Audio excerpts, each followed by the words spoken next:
Hello everyone, welcome back to Banking and Crypto Guide. In today's video, I'm going to show you an easy step-to-step process on how to activate FNBO Credit Card. Watch the video till the end and don't forget to subscribe to our channel if you've not yet.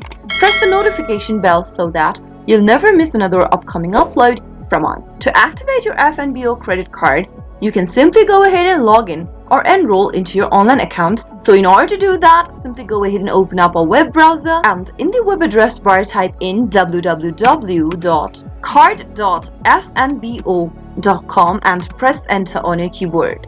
Once you end up in the official site of FNBO, click on the Activate Card button at the top. This will take you to the sign-in area for FNBO online banking. Enter your user ID in the first text box associated with your account and head over to the password field and type in your password. If you don't remember your user ID or your password, click on the Forgot Password or Forgot User ID link and follow through the on-screen prompts till the end. After filling in the details, click on Sign In, and soon after you do that, you'll be logged into your online account. Now select Activate Card and follow the instructions till the end. That is how you can easily activate your FNBO credit card. I hope the tutorial was helpful to you. If it was, go ahead and give us a thumbs up. I'll soon be back with more videos like this. Thank you for watching.